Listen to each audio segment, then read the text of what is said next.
the brand equity of the company is just tremendous, the impact that it has.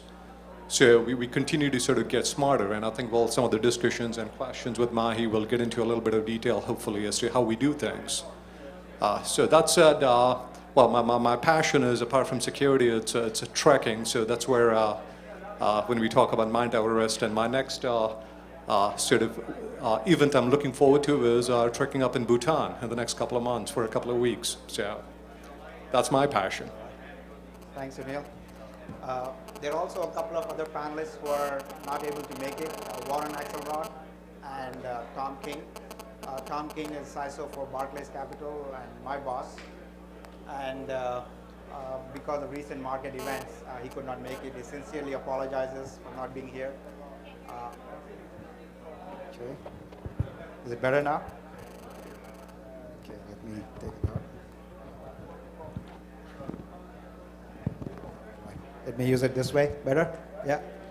So like I said, he sincerely apologizes for not being able to make it here. I was looking forward to having him here because the roles would be reversed. Gives me a chance to ask him the tough questions for once. But maybe another time. So let's start with the panel discussion. The first question for the panel is, recently OCC, the Office of Comptroller of Currency, put out a bulletin on application security. It was very prescriptive in that it specifies threat modeling, static and dynamic analysis, as well as holds open source software to the same security rigor as in-house or COTS application. So my question to the panelists is, how is this bulletin affecting information security programs at your firm or client? I think I'll start. Number one, I think the guidance that came out was outstanding, and probably the first significant regulatory requirement relative to application security that I've seen, and I think it's a good start. There's, like any regulatory guidance that comes out, there are some implementation challenges that I'm sure we'll face. But generally, I'm thinking it's a very good thing because it's starting to create a little bit more awareness around application security. The interesting thing is the comparison to the security in COTS or the procurement of software. Now, I don't know about any of you, but I suspect that that's probably not the benchmark that we want to establish, given that 95% of the market, Jim's estimate, does no security around COTS acquisition. So probably not the right way to necessarily balance it. However, the fact that it promotes static code analysis and dynamic analysis capabilities are outstanding. And I think most of us that have implemented and have some experience with those capabilities recognize that static analysis is really the tool for the developer, and the more you make it their tool, the more receptive they are, and the more effective that control becomes. It's very similar to a spell checker for Word.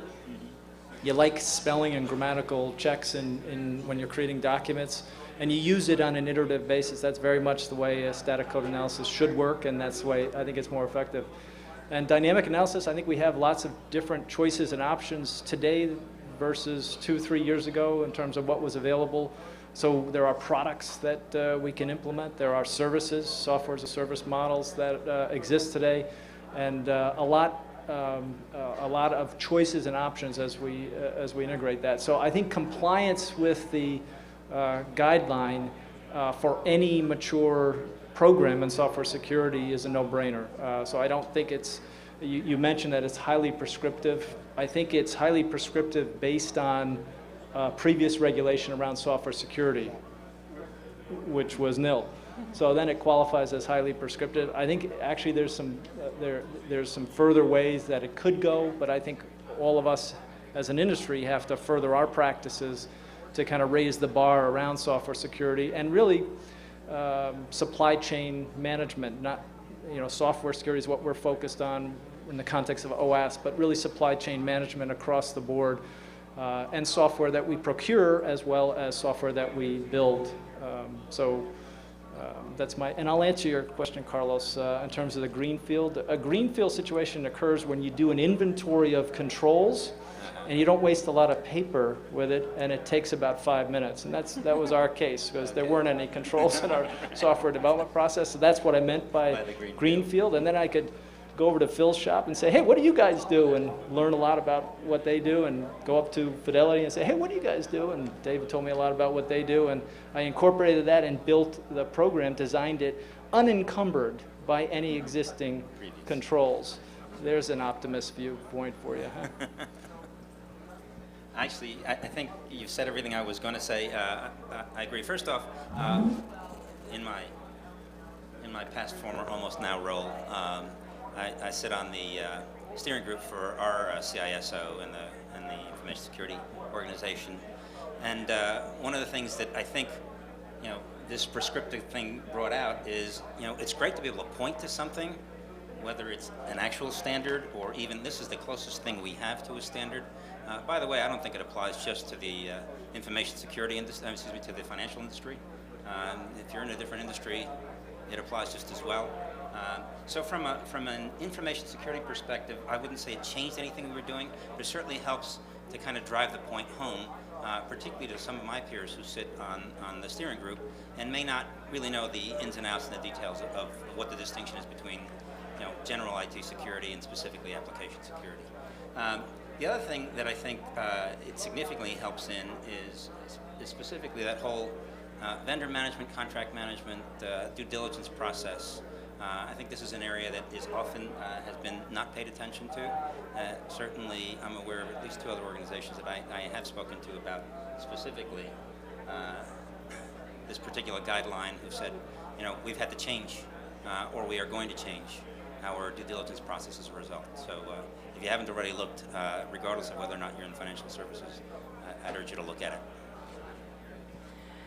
I'm just going to add the perspective that for those of you who have been working in application security for any amount of time, this overly prescriptive guidance looks like basic common sense that's been around for 20 years. So if you weren't doing it already, you weren't doing a professional job at application security.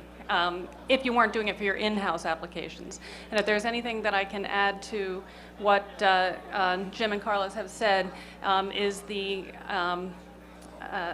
significance of the open source component of this legislative guidance here.